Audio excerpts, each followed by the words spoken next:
Hello दोस्तों, मैं हूं अजय और मैं आपके लिए लाया हूं एक शानदार कहानी जिसका नाम है किंग ऑफ सरपेंट। इस कहानी की शुरुआत में हमें एक द्वीप को दिखा जाता है जहां पर कुछ दोस्त स्नेक को पकड़ने आए होते हैं और ये उनका काम होता है जिससे वो अपनी जीविका चलाते हैं। तभी उनमें से एक जिसका नाम बेंग होता है वो एक मुर्गी को सांप के बिल में डालता है, जिससे अंदर कोई सांप पकड़ लेता है। वो मुर्गी को बाहर खींचने की कोशिश करता है पर रस्सी टूट जाती है।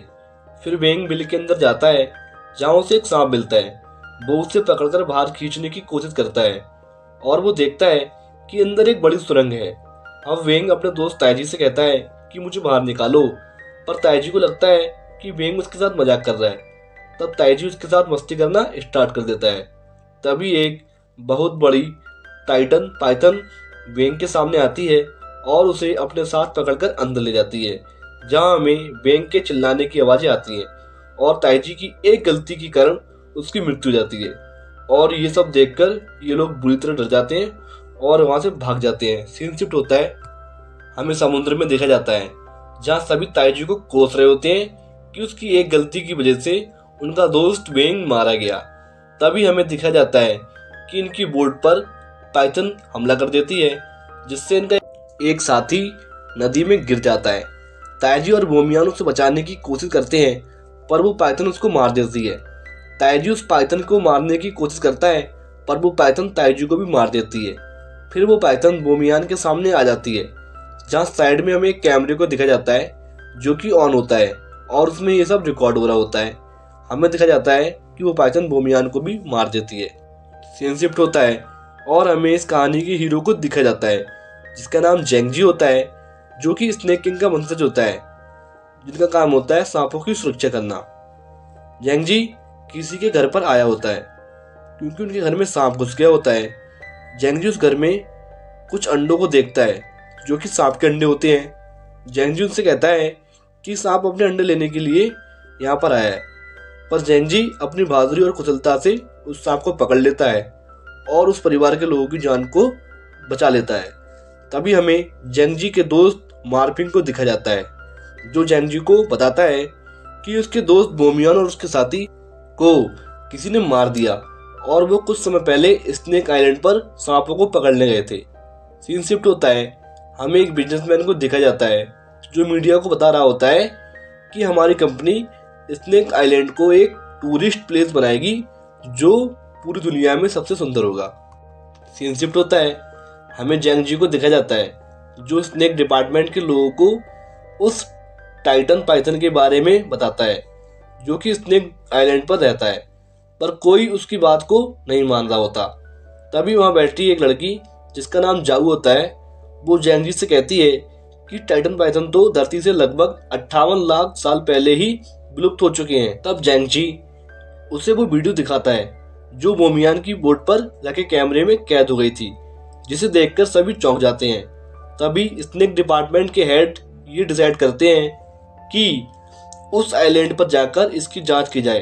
वो उसकी जांच के लिए जाओ को चुनते हैं और उसके साथ जेंगजी और उसके दोस्त को जाने का डिसाइड करते हैं। सीन शिफ्ट होता है, हमें एक बिजनेसमैन को दिखाया जाता है जिसका नाम बेन होता है, जो जिन नाम के एक आदमी के पास आया होता है जो सांपों की तस्करी करता है। वो जिन को सांपों को पकड़ने के लिए एक बड़ी रकम देता है, जिसे देखकर जिन काम करने के लिए मान जाता है। बेन उसे बताता है कि उसे सांपों को पकड़ने के लिए स्नेक आइलैंड पर जाना होगा। जिन उसकी बात मान लेता है। यहाँ हमें पता चलता है कि इन सांपों से मेडिकल की दवाइयाँ बनाई जाती हैं जिनकी कीमत बहुत होती है। सीन शिफ्ट होता है और हमें देखा जाता है कि जेंगजी और जाऊ और मार्फिंग स्नेक आइलैंड की ओर जा रहे होते हैं। तभी जेंगजी देखता है कि जिनकी बोट भी स्नेक आइलैंड की ओर आ रही होती है। सीन शिफ्ट होता है, हमें देखा जाता है कि जिनके लोगों ने स्नेक आइलैंड पर अपना कैंप लगा लिया होता है। तभी उन्हीं का एक आदमी फ्रेश होने जाता है, तब उसके पीछे एक बहुत बड़ा सांप पड़ जाता है। वो उससे बचते बचाते कैंप की ओर भागता है, जहां वो सांप उन्हीं के कैंप में घुस जाता है और वो उनके एक वर्कर को मारने वाला ही होता है कि हमें 3 लोगों को दिखा जाता है जिनका नाम ओली, जॉन और बसाई होता है, जिसे जिन ने सांपों को पकड़ने के लिए हायर किया होता है। हमें दिखा जाता है कि जॉन बड़ी आसानी से उस बड़े सांप को पकड़ लेता है। तभी जेंगजी जिन के कैंप पहुंच जाता है, जहां वो उस सांप को छोड़ने के लिए कहता है।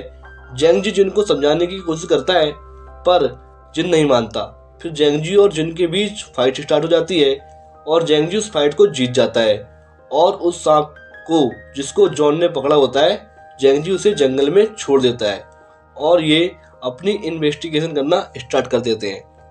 सीन शिफ्ट होता है और हमें रात का सीन दिखाया जाता है, जहां इन्हें एक कॉटेज दिखता है। जेंगजी बताता है कि ये उसके दादाजी का कॉटेज है। वो कॉटेज के अंदर जाते हैं, जहां उन्हें एक लाश मिलती है जो कि ताइजी की होती है, जिसे उस पाइथन ने मार दिया होता है। तभी ये लोग यहाँ पर आराम कर रहे होते हैं। तभी जिनका भाई योंग और 3 भाई बहनों में से एक, जिसका नाम बसाई होता है, जो इन पर सांप को छोड़ देता है, जो जोंगजी और मार्पिंग पर हमला कर देते हैं, जिसमें से एक सांप मार्पिंग को काट लेता है। और जेंगजी जब मार्पिंग को दवाई देने की कोशिश करता है तो योंग उस पर एक सिरिंज मार देता है, जिससे जेंगजी बेहोश हो जाता है।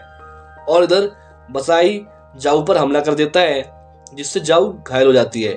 पर तभी वहां पर पाइथन आ जाती है, जो कि बसाई को अपने मुंह में दबाकर वहां से ले जाती है। तभी जाऊ वापस कॉटेज में आकर मार्पिंग को सीरम देती है, जिससे उसकी जान बच जाती है। तभी जंगल में जा रहे होते हैं, तभी इन्हें जिन का भाई मिलता है, जो कि जिंदा होता है। उसकी बॉडी में कुछ लिक्विड लगा होता है, जिसकी जांच करने पर जाऊ को पता चलता है कि वो पाइथन प्रेग्नेंट है और वो अंडे देने वाली है। सीन शिफ्ट होता है और हमें जेंगजी को दिखा जाता है, जो योंग को जिनके कैंप में ले जाता है, जहां योंग बताता है कि उसकी जान जेंगजी ने बचाई है और बसाई को वो पाइथन अपने साथ ले गई। जिन जेंगजी को अपने भाई की जान बचाने और उसे इस जंगल से जाने के लिए कुछ पैसे और गोल्ड देता है, पर जेंगजी उसे लेने से मना कर देता है। और उधर जब जेंगजी अपनी गाड़ी से जा रहा होता है, तब जाऊ जेंगजी को बताती है कि उस पाइथन ने अंडे दे दिए होंगे और अगर ऐसा होता है तो वो यहाँ सरवाइव नहीं कर पाएंगे, और यदि कर भी गए तो जिन उन्हें पकड़कर अपने साथ ले जाएगा। जाऊ जेंगजी से पाइथन के अंडों को अपने साथ ले जाने के लिए कहती है, पर जेंगजी उसकी बात से सहमत नहीं होता है।